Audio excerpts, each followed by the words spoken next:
ಅದಕ್ಕೆ ದಯವಿಟ್ಟು ಯಾರು ಕೂಡ ಶಬ್ದ ಮಾಲಿನ್ಯ ಮಾಡಬಾರ್ದು. ಈಗ ಯಾವನೋ ಒಬ್ಬ ಮೈಕ್ನಾಗ ಹೇಳ್ತಿದ್ದಂತವ, ಈ ಅಟಮ್ ಬಾಂಬ ಭಾಳ ಭಾರಿ ಅದ, ಬಾಂಬೆದಿಂದ ತಂದಿನಿ, ಈಗ ಹಾರ್ತದ, ಕಿವಿ ಮುಚ್ಕೋರಿ, ಕಿವ್ಯಾಗ ಹಳ್ಳಿ ಇಟ್ಕೋರಿ ಅಂತ ತಾಸುಗಟ್ಲೆ ಹೇಳ್ದವ. ಇದು ಭಾರಿ ಅದ ಅಟಮ್ ಬಾಂಬ, ಬಾಂಬೆದಿಂದ ತಂದಿವಿ ಅಂತ. ಮುಂದೆ ಕುಂತವ್ರು ಸುಮ್ ಕುಂದಿರ್ಲಿಲ್ಲ ಅವರು. ಎಟ್ಟು ತಾನೇ ಹೇಳ್ತೇವೆ, ಈಗ ಹಾರ್ತದ ಬಾಂಬೆದಿಂದ ತಂದಿನಿ ಭಾರಿ ಅದಂತ ಹಾರಿಸುವಂದ್ರಿ. ಅವ ಹಾರ್ಸೋದ ಟಬ್ ಅಲ್ಲಿಲ್ಲ, ಟುಸ್ ಅಂತಂತದ್ದು. ಹಂಗೆ ಬ್ಯಾಡ್ಗೆಳ ಮುತ್ತೆ ಭಾರಿ ಹೇಳ್ತಾನೆ ಸಿದ್ಧಾರೂಢ ಪುರಾಣ, ಭಾರಿ ಅದ ನೀವು ಮಾತಾಡಿದ್ರಿ ಅಂದ್ರೆ ಈ ಪುರಾಣ ಟಬ್ ಅನ್ನಂಗಿಲ್ಲ, ಟುಸ್ ಅಂತದ್ದು. ಇದು ಟಬ್ ಅನ್ಬೇಕಾದ್ರೆ ನೀವು ಟುಸ್ ಅನ್ಬೇಕು, ತಿಳಿತದಿಲ್ಲ ನಿಮಗೆ. ಅದಕ್ಕೆ ದಯವಿಟ್ಟು ಪದೇ ಪದೇ ಹೇಳಿಸ್ಕೊಳ್ಬಾರ್ದು, ಯಾರೂ ಮಾತನಾಡಬಾರ್ದು. ಪುರಾಣದ ಪುಣ್ಯ ಪುರುಷ, ಲೀಲಾ ಪುರುಷ, ಶಿವಾವತಾರಿ, ಅನಂತ ಲೀಲಾ ಪುರುಷ, ಪರಮೇಶ್ವರನ ದಿವ್ಯ ಅವತಾರಿ ಸಿದ್ಧಾರೂಢ ಅಜ್ಜನ ಮಹಾಪಾದಕ್ಕೆ ನಮೋ ನಮಃ ಎನ್ನುತ್ತಾ ನಿಮ್ಮೂರಿನ ರಾಮಲಿಂಗ ಚೌಡೇಶ್ವರಿಯನ್ನ ನೆನೆದು ಇವತ್ತಿನ ಆಯಿತು ಅವತಾರ, ಭೂಲೋಕಕ್ಕೆ ಆಯಿತು ಅವತಾರ, ಮರ್ತ್ಯ ಲೋಕವನ್ನು ಉದ್ಧರಿಸಲಿಕ್ಕೆ ಕರ್ತನೆ ನರರೂಪದಿಂದ ಹರನಾಗಿ ಬಂದ ಅಂದಂಗ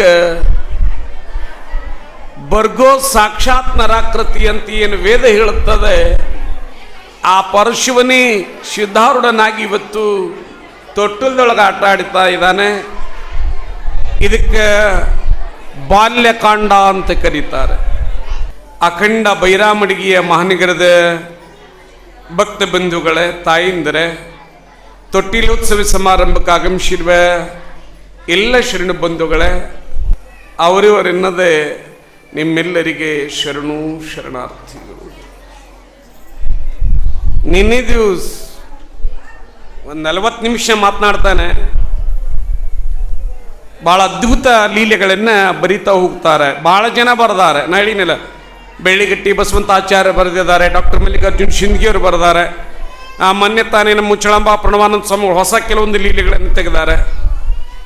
ಒಟ್ಟಾರೆ ಗೊತ್ತಿರಲಿ ತಾಯಿ, ಸಿದ್ಧಾರೂಢ ಅಂದ್ರೆ ನರರೂಪದಿಂದ ಭೂಲೋಕವನ್ನ ಜಗತ್ ಕಲ್ಯಾಣವನ್ನ ಮಾಡಲಿಕ್ಕೆ ಈ ಭೂಮಿ ಮೇಲೆ ಅವತರಿಸಿರ್ತಕ್ಕಂಥ ಮತ್ತೊಬ್ಬ ಪರಮಾತ್ಮ ಸಿದ್ಧಾರೂಢ ಅನ್ನೋದು ನೆನಪಾರಬಾರ್ದು.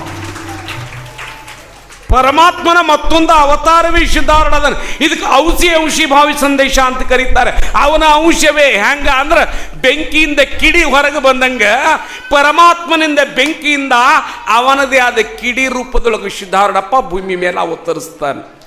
ಇನ್ನು ಭಾಳ ಮಂದಿಗೆ ಅನ್ಸಿರಬಹುದು, ಯಾವಾಗಲೂ ಹೊಟ್ಟೆಗಿದ್ದಾಗ ಗೊಟ್ಟೆಪ್ಪ ಅಂತ ಹೆಸರು ಇಡ್ಲಿಕ್ಕೆ ಬರೋದಿಲ್ಲ. ಅವ್ರು ಹುಟ್ಟದ ಬಳಕ ಅವರ ಪವಾಡ ಕೇಳುವ ಭಾಗ್ಯ ನಿಮಗೆಲ್ಲ ಬರ್ತಿರ್ತದೆ. ಮತ್ತು ಬರೇ ಹೋಳಿಗೆ ಉಳಕ್ಕೆ ಬರಲ್ಲ, ಅದ್ರಾಗ ಚಪಾತಿ ಬೇಕು, ಅನ್ನ ಬೇಕು, ಬಜಿ ಬೇಕು, ಉಪ್ಪಿನಕಾಯಿ ಬೇಕು.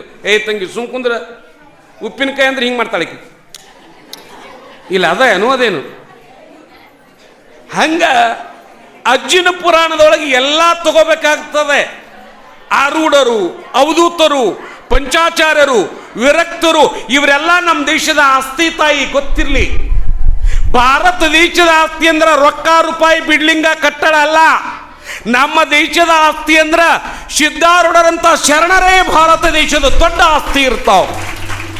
ಆ ಆಸ್ತಿಯನ್ನ ಕಳ್ಕೋಬಾರ್ದು, ಗಸ್ತಿ ತಿರುಗಾಡಬೇಕಾಗ್ತದೆ. ಆಸ್ತಿ ಕಳ್ಕೊಂಡ್ರೆ ಪುರಾಣ ಹಚ್ಚುದ್ರ ಮೂಲ ಉದ್ದೇಶ ಗೊತ್ತಿರಲಿ, ಮನುಷ್ಯನಿಗೆ ಮರವೇ ಬರ್ತಿರ್ತದೆ. ಏನು ಮನುಷ್ಯನಿಗೆ ಮರವೇ ಬರ್ತದೆ. ಬೈರಾಮಡಿಗೆ ಅವರಿಗೆ ಕೈ ಮುಗಿದು ಒಂದು ಮಾತು ಹೇಳ್ತೀನಿ, ಮರಣ ಬರಲಿ, ತಿಳಿತಿದ್ದಿಲ್ಲ ನನ್ನ ಭಾಷೆ, ಮರಣ ಬರಲಿ, ದೇವರ ಮರವೇ ಬರಬಾರ್ದು. ನನ್ನ ಪ್ರತಿಯೊಂದು ಮಾತು ನಿಮ್ಮ ಜೀವನದೊಳಗೆ ಬರೆದಿಟ್ಕೊಳ್ಬೇಕು ನೀವೆಲ್ಲ. ಮರಣ ಬಂದರೆ ನಡೀತದ, ದೇವರ ಮರವೇ ಬರಬಾರ್ದು. ಪರಮಾತ್ಮನ ಮರವೇ, ಶರಣರ ಮರವೇ ನಮಗಾಗಬಾರ್ದು. ಯಾಕ್ರಿ ಅಪ್ಪ ಅಂದ್ರೆ ಮರಣ ಬಂದ್ರೆ ಒಂದೇ ಸಲ ಸಾಯ್ತಾನ, ತಿಳಿತದಿಲ್ಲ ನಿಮ್ಗೆ. ಸಾವು ಬಂದ್ರೆ ನಿಮ್ಮೂರಾಗ 2 ಸಲ ಸತ್ತಾರನ ಯಾರು? ಮುಂಜಾನೆ ಸತ್ತಿದ್ದನ್ರಿ ಅಪ್ಪ, ಸಂಜೆ ಕಡೆಯದ್ದು ಮತ್ತೆ 1-2 ಚಪಾತಿ ಉಂಡ ಮತ್ತೆ ಸತ್ತಾನ್ರಿ. ಹಿಂಗೇನಾರ ಆಗ್ಯದ? ಮರಣ ಬಂದ್ರೆ ಒಂದೇ ಸಲ ಸಾಯ್ತಾರೆ. ಆದರೆ ತಾಯಿ ಜೀವನದೊಳಗ ಪರಮಾತ್ಮನ ಮರವೇ, ಶರಣರ ಮರವೇ, ಸಂತರ ಮರವೇ, ಮಾನಭಾವರ ಮರವೇ, ಸಿದ್ಧಾರೂಢ ಚೌಡೇಶ್ವರಿಯ ಮರವೇ, ಶರಣರ ಮರವೇ, ವಿಶ್ವಾರಾಧ್ಯರ ಮರವೇ ಮನುಷ್ಯನಿಗಾಯ್ತಂದ್ರ ಒಂದು ಸಾರಿ ಸಹಿಯಂಗಿಲ್ಲ, 84 ಲಕ್ಷ ಸಾರಿ ಹುಟ್ಟುಟ್ಟಿ ಸಹಿಬೇಕಾಗ್ತದೆ ಈ ಭೂಲೋಕದೊಳಗೆ.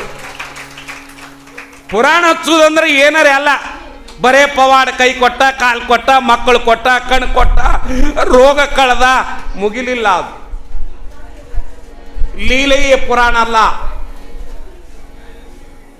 ಸತ್ತವರಿಗೆ ಬದುಕಿಸದ ಸಿದ್ಧಾರೂಢಪ್ಪ ಸತ್ತವರಿಗೆ ಬದುಕಿಸ್ಲಿಲ್ಲ, ಇದ್ದು ಸತ್ತವ್ರಂಗೆ ಯಾರಿಗಿದ್ರಲ್ಲ ಅಂಥವ್ರಿಗೆ ಎಚ್ಚರ ಮಾಡಿ ಬ್ರಹ್ಮಜ್ಞಾನವನ್ನು ಕೊಟ್ಟ ಸಿದ್ಧಾರೂಢ ಸದ್ಗುರುದೇವ.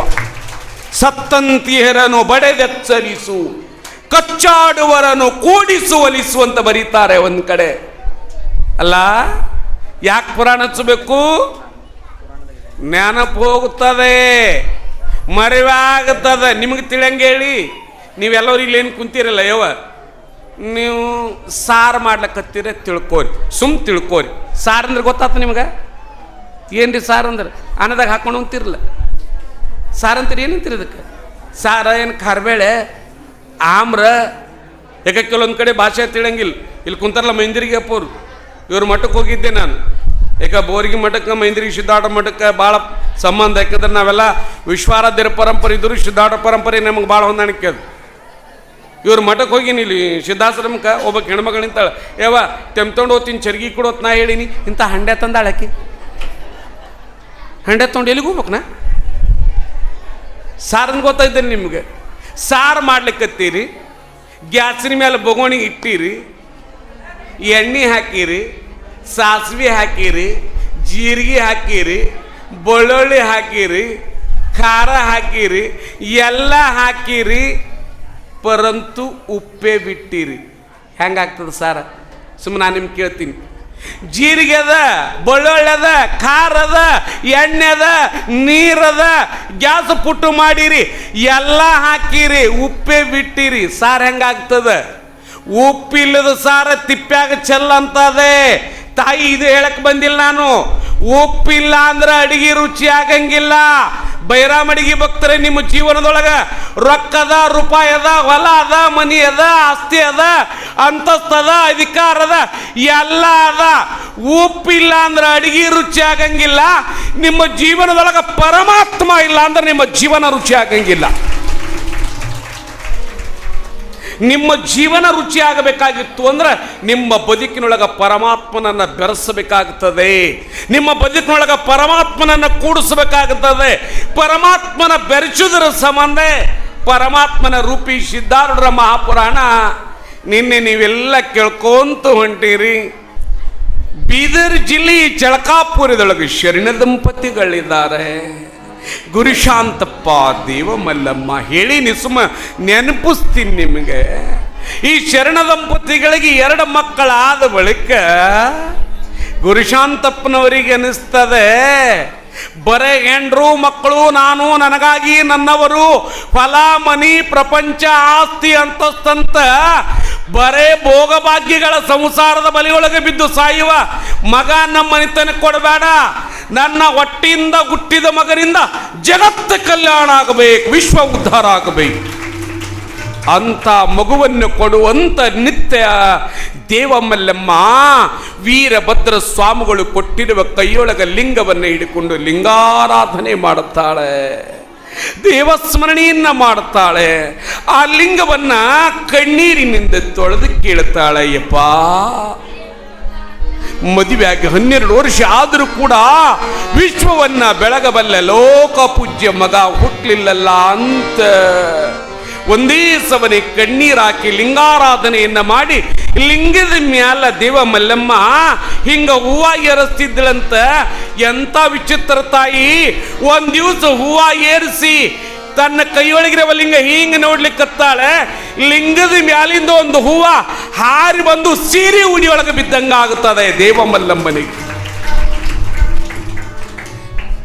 ಸಿದ್ಧಾರೂಢರ ತಾಯಿಯಾದ ದೇವಮಲ್ಲಮ್ಮ ಲಿಂಗ ಪೂಜೆಯನ್ನ ಮಾಡುವಾಗ ಲಿಂಗದ ಮ್ಯಾಲಿನ ಒಂದು ಹೂವ ಬಂದು ಹಾರಿ ಉಡಿಯೊಳಗೆ ಬಿದ್ದಂಗಾಯಿತು. ಹೂವ ಬಿತ್ತಲ್ಲ ಅಂತ ತೋಬೇಕನ್ನೋದೊಳಗೆ ಮಗ್ಗಲ್ಕ ಗಂಡು ಮಗು ಒಂದು ಅಮಾಂತ ಕೂಗದಂಗಾಗುತ್ತದೆ. ಹಾಂದಳವಳು ಕೂವ ಬೀಳುದಂದ್ರೇನು, ಗಂಡು ಮಗು ಬಂದು ಕೂಗುದಂದ್ರೇನು, ಇದು ಎಂತ ವಿಚಿತ್ರ ಇರಬೇಕು ಅಂತ ಹೊಳ್ಳಿ ನೋಡಿದೊಳಗ ಮಗು ಇಲ್ಲ, ಕೇವಲ ಶಬ್ದ. ಬಹಳ ಆನಂದ ಆಗುತ್ತದೆ ತಾಯಿ. ಗಂಡನಿಗೆ ಕರೆದು ಹೇಳ್ತಾಳೆ, ಅಲ್ರಿ ಇವತ್ತು ನನಗೆ ಲಿಂಗ ಪೂಜೆ ಮಾಡುವಾಗ ಹೂವೊಂದು ಉಡಿಯೊಳಗೆ ಬಿದ್ದದ, ಗಂಡು ಮಗು ಒಂದು ಅಮಾಂತ ಕೂಗದಂಗಾಗ್ಯದ ಅಂದಾಗ ಗುರುಶಾಂತಪ್ಪನವರಿಗೆ ಬಲಗಣ್ಣ ಹಾರದಂಗ ಆಗುತ್ತದೆ, ಬಲಭುಜ ಅದಿರ್ತದೆ. ರಾತ್ರಿ ಮಲ್ಕೊಂಡಾಗ ಸಿದ್ಧಾರೂಢರ ತಂದೆಯಾದ ಗುರುಶಾಂತಪ್ಪನವರಿಗೆ ಕನಸು ಬೀಳುತ್ತದೆ. ಅದೆಂಥ ಕನಸು ತಾಯಿ? ಪರಮಾತ್ಮನೇ ಮಹಾಬೆಳಕಿನ ರೂಪದೊಳಗ ಹೆಂಡತಿಯಾಗಿರ್ತಕ್ಕಂಥ ದೇವಮಲ್ಲಮ್ಮನ ಗರ್ಭದೊಳಗೆ ಹೋದಂಗಾಗುತ್ತದೆ ಗುರುಶಾಂತಪ್ಪನವರಿಗೆ ಕನಸಿನೊಳಗೆ. ಸರಸ್ವತಿ ಬಂದು ಐಕ್ಯ ಆದಂಗಾಗುತ್ತದೆ. ಹೆಂಡತಿಗೆ ಹೇಳ್ದ, ಇಲ್ಲ ನನಗಿಂತ ಕನಸು ಬಿದ್ದದ ಅಂದಾಗ ನಮ್ಮ ಪುಣ್ಯ ಹಣ್ಣ ಇತ್ತಂತಿಬ್ರು ಮುಂಜಾನೆ ಎದ್ದು ಮಾತಾಡ್ತಿರ್ತಾರೆ. ಅವತ್ತು ಗುರುವಾರ ಗುರುಗಳಾದ ವೀರಭದ್ರ ಸ್ವಾಮಿಗಳವರು ಮನೆಗೆ ಬರ್ತಾರೆ. ಮನೆಗೆ ಬರುವುದು ಒಂದೇ ತಡ, ಶರಣ ದಂಪತಿಗಳಾದ ಗುರುಶಾಂತಪ್ಪ ದೇವಮಲ್ಲಮ್ಮ ಓಡೋಗಿ ವೀರಭದ್ರ ಸ್ವಾಮಿಗಳ ಪಾದಕ್ಕೆ ಖಣಿ ಹಚ್ಚಿದ ಒಂದೇ ತಡ. ಗುರುಗಳು ಪುತ್ರವತೀ ಭವ ಅಂದ್ರು. ಏನಂತಾರೆ? ಪುತ್ರವತೀ ಭವ ಅಂದಾಗ ದೇವಮಲ್ಲಮ್ಮನ ಕಣ್ಣೊಳಗೆ ನೀರು ಧಾರಾಕಾರವಾಗಿ ಸುರಿತದೆ, ಕಂಠ ಬಿಗಿದು ಬರ್ತದೆ, ನಡುಗುತ್ತಾಳೆ. ಯಪ್ಪ ಯಪ್ಪ ಏನ ಅಂದ್ರಲ್ಲ ಅಂದಾಗ ಪುತ್ರವತೀ ಭವ ಅಂದೆ ತಾಯಿ. ಅಂದ್ರೆ ದೇವಮಲ್ಲಮ್ಮ ಅಂತಾಳೆ ಗುರುಗಳಿಗೆ, ಯಪ್ಪ ಆ ಭಾಗ್ಯ ನನಗಿದೆ ದೇವಾ, ನೀ ಪುತ್ರವತಿ ಭವ ಅಂತೆಲ್ಲ ಆ ಭಾಗ್ಯ ನನಗಿದೆ ದೇವಾ ಅಂದಾಗ ಗುರುಗಳು ಹೇಳಿದ್ರಂತ, ದೇವಮಲ್ಲಮ್ಮ ನಿನ್ನ ಪುಣ್ಯ ಹಣ್ಣಾಗಿದೆ ತಾಯಿ, ನಿನ್ನ ಒಡಲ್ ಗರ್ಭ ಪರಮಾತ್ಮನಿಗೆ ಕೈ ಮಾಡಿ ಕರೆಯುತ್ತಿದೆ. ದೇವಮಲ್ಲಮ್ಮ ನಿನ್ನ ಹೊಟ್ಟೆಯಿಂದ ಪರಮಾತ್ಮನಿ ಶುದ್ಧಾರೂಢನಾಗಿ ಹುಟ್ಟಿ ಬಂದು ಜಗತ್ತು ಕಲ್ಯಾಣ ಮಾಡ್ತಾರ ಅಂತ ವೀರಭದ್ರ ಸ್ವಾಮಿಗಳವರು ಹೇಳುತ್ತಾರೆ. ಮುಂದೆ ಹೇಳಿದ 3 ದಿವಸಕ್ಕೆ ದೇವಮಲ್ಲಮ್ಮ ಗರ್ಭಿಣಿ ಆಗುತ್ತಾಳೆ. ಚರರ ಸೇವೆಯ ಮಾಡುವ ಬಯಕೆ, ದಾನ ದಾಸೋಹ ನೀಡುವ ಬಯಕೆ,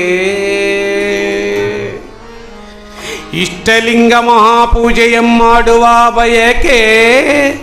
ಆ ಇಷ್ಟಲಿಂಗ ಪೂಜೆ, ಚರರ ಸೇವೆ, ಜಂಗಮ ಆರಾಧನೆ ಮಾಡ್ತಕ್ಕಂಥ ಬಯಕೆ ಯಾರಿಗಾಗ್ತಾವ್ರಿ ಅಂದ್ರೆ ಯಾರ ಹೊಟ್ಟಿಯೊಳಗ ಜ್ಞಾನದ ಪರಮಾತ್ಮನ ಅವತಾರ ಆಗುತ್ತದ ಅವ್ರಿಗಾಗ್ತಾವ. ಇದು ಗೊತ್ತಿರ್ಬೇಕು. ನಿಮಗಾಗದ ಬಯಕೆ ಅವ್ರಿಗೆ ಆಗಂಗಿಲ್ಲ, ಎಂದೂ ಆಗಂಗಿಲ್ಲ. ಇದು ಮೊದಲ ಪಕ್ಕ ನನ್ನ ಪುರಾಣಕ್ಕೆ ಬಂದವ್ರು ನೆನ್ಪಿಡ್ಬೇಕು ನೀವು. ಹೊಟ್ಟಿಯೊಳಗೆ ಎಂಥ ಕೂಸಿರ್ತದ ಅಂಥ ಬಯಕೆ ಆಗ್ತಾವ. ಯಾರಿಗೆ ತೋರಿಸ್ಬೇಡ್ರಿ, ಡಾಕ್ಟ್ರ್ ಬಳಿ ಹೋಗ್ಬೇಡ್ರಿ. ಅದ್ರಾಗ ಈಗಿನ ಕಾಲದಾಗಂತೂ ಹೆಣ್ಮಕ್ಳು ಭಾಳ ವಿಚಿತ್ರ ಅದಾವ. ಗರ್ಭಿಣಿ ಆದ್ಕೊಳ್ಳೆ ಡಾಕ್ಟ್ರ್ ಬಳಿ ಹೋಗ್ತಾರೆ. ಡಾಕ್ಟ್ರ್ ಏನು ಹೇಳ್ತಾನೆ ರೀ? ಬಾರಿಸ್ಬಿಡಪ್ಪು, ನಿಮಗೇನು ಗೊತ್ತದ? ಇವ್ರಿಗೆ ಗೊತ್ತದ ಡಾಕ್ಟ್ರ್ ಏನು ಹೇಳ್ತಾನೆ? ನೀ ಹೆಣ್ಮಗಳಲ್ಲ. ಡಾಕ್ಟ್ರಿ ಬೆಡ್ ರೆಸ್ಟ್ ಅಂದ್ರೆ ಏನ್ರಿ? ಉಣ್ರಿ ಮಕ್ಕೋರಿ, ಗುಳಿಗೆ ತೋರಿ, ಹೊಟ್ಟಿ ಬುರ್ರು, ಸಿಜರಿಂಗ್ ಮಾಡ್ಕೋರಿ, 50,000 ನನಗೆ ಕೊಡ್ರಿ, ನಿಮ್ಮ ಪಿಂಟ್ಯಾಗ ಮನೆಗೆ ಒಯ್ರಿ. ತಾಯಿ ಮೊದಲನೇ ಕಾಲದೊಳಗೆ ನಮ್ಮ ಮಾಯಿದೇರಿ ಕೇಳ್ರಿ, ಹೊಟ್ಟೆಯೊಳಗೆ ಕೂಸಿದಾಗ ಕುಟ್ಟುತ್ತಿದ್ರು, ಬೀಸ್ತಿದ್ರು, ನೀರಿಗೆ ಹೋಗ್ತಿದ್ರು, ಹೊಲಕ್ಕೆ ಹೋಗ್ತಿದ್ರು, ಕಸ ತೆಗಿತಿದ್ರು. ಎತ್ತಿನ ಗಾಡ್ಯಾಗ ಬಾಣತನಾಗ್ಯಾವ, ಸೂಲ್ಗಿತ್ತಿ ಬರೋದ್ರಾಗೆ ಕೂಸ ಚೀರಾಡ್ಯದ ಈ ದೇಶದೊಳಗೆ. ಆದ್ರೆ ಇವತ್ತು ಅದೆಲ್ಲ ಮಾಯಾಗ ಹೋಯ್ತಲ್ಲ. ಪುರಾಣ ಯಾಕೆ ಕೇಳ್ಬೇಕಂದ್ರೆ ಇದ್ರ ಸಂಬಂಧ ಕೇಳ್ಬೇಕು. ನಿಮ್ಮ ಅಪ್ಪದೇರಾಗ 50,000 ಉಳಿಸ್ಬೇಕಾಗಿತ್ತು ಅಂದ್ರೆ ಗರ್ಭಿಣಿ ಇದ್ದಾಗ ಕೆಲಸ ಮಾಡ್ಬೇಕು, ಗರ್ಭಿಣಿ ಇದ್ದಾಗ ದುಡಿಬೇಕು, ಬಿಸಿಲಾಗ ತಿರುಗಾಡ್ಬೇಕು. ಇಲ್ಲಿ ಸಿದ್ಧಾರೂಢರ ತಾಯಿ ಆಗಿರ್ತಕ್ಕಂಥ ದೇವಮಲ್ಲಮ್ಮ ಗರ್ಭಿಣಿ ಆದ ಕೂಡಲೇ ಆ ಬಿದಿರಿಕೋಟೆ ಚಳಕಾಪುರದೊಳಗೆ ಎಷ್ಟು ದೇವರವ ಎಲ್ಲ ದೇವರಿಗೆ ಪ್ರದಕ್ಷಿಣ ಹಾಕಿ ಬರ್ತಿದ್ದಳಂತ, ಎಲ್ಲ ದೇವರಿಗೆ ಮುತ್ತಿನಾರತಿಯನ್ನು ಒಯ್ತಿದ್ದಳಂತ, ಎಲ್ಲ ದೇವರಿಗೆ ಪತ್ರಿಗಳನ್ನು ಇಡ್ತಿದ್ದಳಂತ.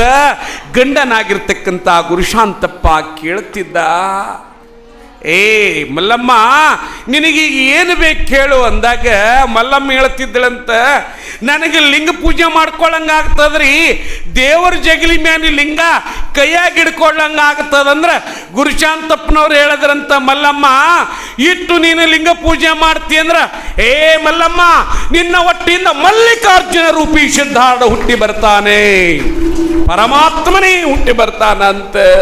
ಕಾರಣ ಅವಳಿಗೆ ಎಂತಿಂತ ಬೈಕೆ ಆಗುತ್ತಾವಲ್ಲ ಅಂತಿಂತ ಮಕ್ಕಳು ಹುಟ್ಟುತ್ತಾವ. ಮುಂದೆ ಪರಮ ಸಾಧ್ವಿಯಾಗಿರ್ತಕ್ಕಂತಹ ದೇವ ಮಲ್ಲಮ್ಮ ಹೊಟ್ಟೆಯೊಳಗೆ ಸಿದ್ಧಾರೂಢರು ಇದ್ದಾಗ ಊಟದ ಪ್ರಜ್ಞೆ ಇಲ್ಲ, ನಿದ್ದಿ ಪ್ರಜ್ಞೆ ಇಲ್ಲ. ರಾತ್ರಿ ಎದ್ದು ನೋಡ್ತಿದ್ದ ಗಂಡನಾದ ಗುರುಶಾಂತಪ್ಪ ಕೈಯೊಳಗ ರುದ್ರಾಕ್ಷ ಹಿಡ್ಕೊಂಡು ಓಂ ನಮಃ ಶಿವಾಯ ಅಂತಿದ್ಳು. ಕುಂತಲ್ಲಿ ನಿಂತಲ್ಲಿ ಎದ್ದಲ್ಲಿ ಬಿದ್ದಲ್ಲಿ ನಡೆವಲ್ಲಿ ನುಡಿವಲ್ಲಿ ಓಂ ನಮಃ ಶಿವಾಯ. ಅದಕ್ಕೆ ಬರೀತಾರೆ ಅವರು, ಕುಂತಲ್ಲಿ ನಿಂತಲ್ಲಿ ಕಂತುಹರನೆಂದಾಳ ಪರಶಿವನನು ಮನದಿ ನೆನೆದಾಳ, ಪರಶಿವನನು ಮನದಿ ನೆನೆದಾಳ ಮಹತಾಯಿ ಶಿವ ಶಿವ ಎನ್ನುತ್ತ ನಿಂತಾಳ. ಕುಂತಲ್ಲಿ ನಿಂತಲ್ಲಿ ಕುಂತಲ್ಲಿ ನಿಂತಲ್ಲಿ ಕಂತುಹರನೆಂದಾಳ ಪರಶಿವನನು ಮನದಿ ನೆನೆದಾಳ, ಪರಶಿವನನು ಮನದಿ ನೆನೆದಾಳ ಮಹತಾಯಿ ಶಿವ ಶಿವ ಎನ್ನುತ್ತ ನಡೆದಾಳ, ಶಿವ ಶಿವ ಎನ್ನುತ್ತ ನಡೆದಾಳ. ಪರಮೇಶ್ವದ್ವಿ ಸಿದ್ಧಾರೂಢರಿಗೆ ಜನ್ಮ ಕೊಡುವ ಜನ್ಮದಾತಿಯಾದ ದೇವ ಮಲ್ಲಮ್ಮ ಕೆಲಸ ಮಾಡುವಾಗ ಶಿವ ಶಿವ ಅಂತಿದ್ದಳಂತ, ಊಟ ಮಾಡಂದ್ರೆ ಹಸಿವೆ ಇಲ್ಲ ಅಂತಿದ್ಳು, ಏನಾರ ತಗೊಂಡ್ರವಲ್ಲ ಅಂತಿದ್ಳು. ಭಾಳ ಒತ್ತಾಯ ಮಾಡಿದ್ರ ಯವ್ವ ಸಿದ್ಧಾರೂಢರ ತಾಯಿಯಾದ ದೇವ ಮಲ್ಲಮ್ಮ ಗರ್ಭಿಣಿ ಇದ್ದಾಗ ಏನು ತಗೊಂತಿದ್ಳು ಒಟ್ಟಿಗೆ ಅಂದ್ರೆ ಹಾಲು, ಹಣ್ಣು, ಜೇನುತುಪ್ಪ, ತುಪ್ಪ, ಮಧುರಾನ್ನವನ್ನು ಊಟ ಮಾಡ್ತಿದ್ದಳೆ ವಿನಃ ನಿಮ್ಮಂಗ ನೀವು ಹೊಟ್ಲಾದ್ರೆ ನಿಮ್ಮದು ಬೇರೆನೇ ಇರ್ತದೆ ಹೇಳಿ, ನಿಮ್ಮದಿಟ್ಟು ಹಾಂ ಬೆಕ್ಕದಂಗೆ ಹೊಟ್ಲದು. ನಿಮ್ಮ ಕಂಪ್ನಿ ನೋಡ್ಬೇಕು ನೀವು, ಬೆಲ್ಲ ತೊಗೊಂಡು ಬೆಳ್ಳುಳ್ಳಿ ತೊಗೊಂಡು ಜೀರಿಗೆ ತೊಗೊಂಡು ಹುಂಚಿಕಾಯಿ ತೊಗೊಂಡು ಚಂದಗೆ ಕುಟ್ಟಿ ಜೋಳದ ದಂಟು ತೊಗೊಂಡು ಗುಂಡ ಉಂಡಿ ಮಾಡಿ ಜೋಳದ ದಂಟನ್ನ ಹಿಂಗೆ ಚುಚ್ಚಿ ಅದು ಉಂಡಿ ಬಾಯಾಗ ತೊಗೊಂಡು ಬರೀ ನಿಮಗೆ ಯಾರಿ ಮಣ್ಣು ತಿನ್ನಂಗೆ ಆಗ್ತದ. ನಮ್ಮ ಕಲ್ಯಾಣನ ಸಾವಳಿಗೆಲ್ಲ ಅವ್ರ ಹೆಸರು ಇಲ್ಲಿ ಓಡಾಡ್ತಾನೆ. ಇವತ್ತು ಮುಂಜಾನೆ ಹೇಳ ನನಗೆ ನಿಮ್ಮೂರ್ದೆ ಬೈರಾಮಡಿಗೆ ಒಬ್ಬ ಹೆಣ್ಮಗಳು ಎತ್ತಿನ ಗಾಡಿಲ್ಲ 3 ಗಾಡಿ ಮಣ್ಣು ತಿಂದಾಳತ್. ಬೈರಾಮಡಿಗೆ ಒಬ್ಬ ಹೆಣ್ಮಗಳು 9 ತಿಂಗಳದ ಎತ್ತಿನ ಗಾಡಿಗೆ 3 ಗಾಡಿ ಮಣ್ಣ 25 ಕಿಲೋ ಹುಂಚಿಕಾಯಿ ತಿಂದಾಳ. ಅವ್ರ ಹುಂಚಿಕಾಯಿ ಮಣ್ಣು ತಂದು ಕೊಡೋದ್ರಿಗೆ ಎದಿ ಹೊಡೆದು 2 ಎಕರೆ ಹೊಲ ಮಾರ್ಯಾನಂತವ.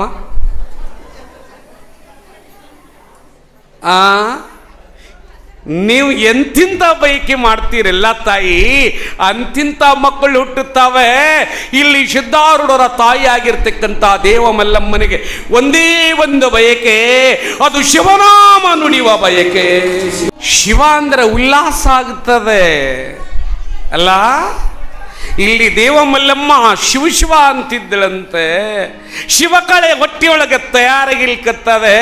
ಅಮ್ಮ ನೆನಪಿಡಿ ತಾಯಿ, ನೀವು ಛತ್ರಪತಿ ಶಿವಾಜಿ ಭಾರತ ದೇಶದ ಬಾಹುಬಲದ ಪರಾಕ್ರಮದ ಶಿವರ ಶಿವಾಜಿ ಮಹಾರಾಜ್. ಈತ ತಾಯಿ ಹೊಟ್ಟಿಯೊಳಗಿದ್ದ. ಅವರವು ಯಾರು ಗೊತ್ತದಿಲ್ಲ ನಿಮಗೆ? ಶಿವಾಜಿ ಅವು ಯಾರ್ರಿ? ಭಾಳ ಮಂದಿ ಗೊತ್ತಿಲ್ಲ. ಜೀಜಾಬಾಯಿ ಹೊಟ್ಲಿದ್ದಾಗ ಗಂಡನಾದ ಶಹಾಜಿ ಭೋಸ್ಲೆ ಯವ್ವ ಮಾತಾಡಬಾರ್ದು, ನಾಳೆಗೆ ವೇದಿಕೆ ಹೊರಗೆ ಹಾಕಿಸ್ತೀವಿ, ಇವತ್ತೊಂದಿನ ನೀವು ತಡ್ಕೊಳ್ಬೇಕು. ಶಹಾಜಿ ಭೋಸ್ಲೆ ಹೆಂಡತಿ ಪಕ್ಕಕ್ಕೆ ಕುಂತಿದ್ಳು. ಯಾರ್ರಿ? ಜೀಜಾಬಾಯಿ. ಈಗ ನಿಮಗೆ ತಿಳಂಗೆ ಹೇಳಿ, ನಿಮಗೆ ನಾ ಗಂಡ ನಂದು ಪುರಾಣ ರೊಕ್ಕ ನಿನಗೆ ಕೊಡ್ತೀನಿ. ನಾ ಗಂಡ ಜೀಜಾಬಾಯಿ ಹೆಂಡತಿ ಒಟ್ಲದಾಳ, ಗಂಡನಾದ ಶಾಜಿ ಹೆಂಡತಿ ಕೇಳದ್ನಂತ, ಜೀಜಾ ಏ ಜೀಜಾ ಓ ಅನ್ನು ಜೀಜಾ, ಮಾತಾಡು ಜೀಜಾ. ಜೀಜಾಬಾಯಿ ಹೊಳೆ ಕೇಳಿದ್ರಂತ, ಯಾಕ್ರಿ? ಅಲ್ಲ, ಈಗ ನೀನು ಗರ್ಭಿಣಿ ಇದ್ದೀಯಾ, ನಿನ್ನ ಹೊಟ್ಟೆಯೊಳಗೆ ಬಂಗಾರ ಗಟ್ಟದ, ಈಗ ನಿನಗೆ ಏನು ಬೇಕನ್ನಿಸ್ತದ ಹೇಳಿಕೊಡ್ತೀನಿ ಅಂದ್ರೆ ಜೀಜಾಬಾಯಿ ಗಂಡನ ಕಡೆ ಹಿಂಗೆ ಕೈ ಮುಂದೆ ಮಾಡ್ತಾಳೆ.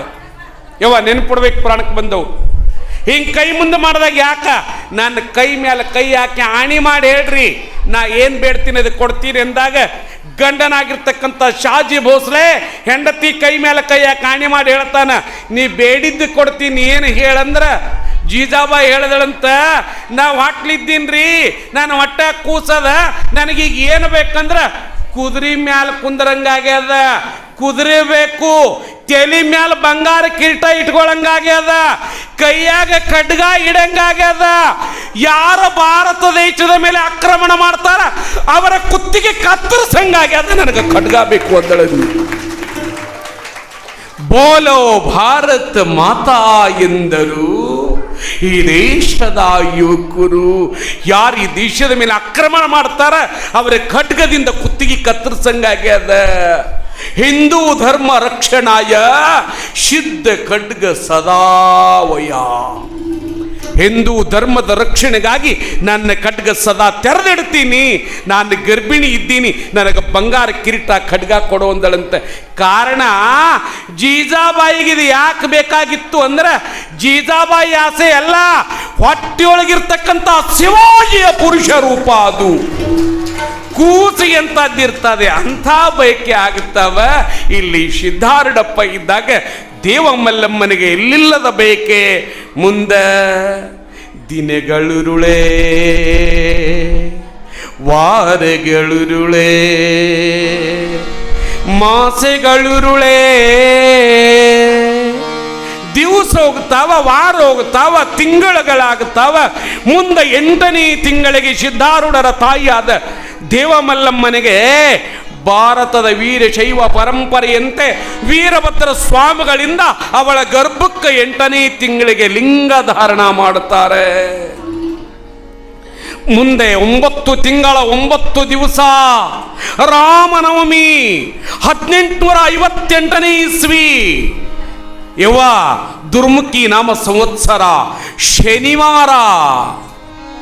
ಗೊತ್ತಾಗ್ತದಲ್ಲ ನಿಮಗೆ, ನಸುಕಿನ ಸುಪ್ರಭಾತದ ಸಮಯದೊಳಗ ಪರಮಾತ್ಮನೇ ಚಳಕಾಪುರದೊಳಗ ಸಿದ್ಧಾರೂಢನಾಗಿ ಅವತರಿಸ್ತಾನೆ ಭೂಮಿ ಮೇಲೆ. ಶಿವಸಾಂಬಜಿ ನಮ ಪಾರ್ವತೇ ಶಿವಾರರ.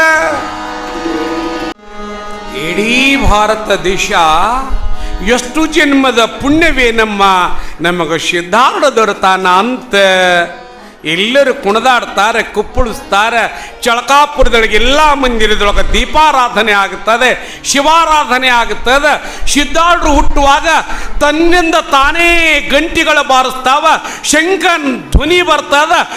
ಆ ಚಳಕಾಪುರದೊಳಗೆ ನಾಯಿಗಳು ಕೂಡ ಓಂ ನಮಃ ಶಿವಾಯ ಅಂತಿತ್ತು ಅಂತ ಬರೀತಾರೆ ಸಿದ್ಧಾರೂಢರ ಅವತಾರ ಆಗುವಾಗ. ಅಂತ ಸಿದ್ಧಾರೂಢಗೆ ಮುಂದೆ 12ನೇ ದಿವಸಕ್ಕೆ ನಾಮಕರಣೋತ್ಸವ ಮಾಡ್ತಾರೆ. ಇಲ್ಲಿ ಹೆಂಗೆ ಹೆಸರಿಡೋದು ನಡೀತದೆ ಅನ್ನುವುದನ್ನು ಕೇಳೋದರ ಪೂರ್ವದೊಳಗೆ ಸಂಚಾಲಕರು ಕೆಲವೊಂದು ವಿಚಾರವನ್ನು ಹೇಳ್ತಾರೆ.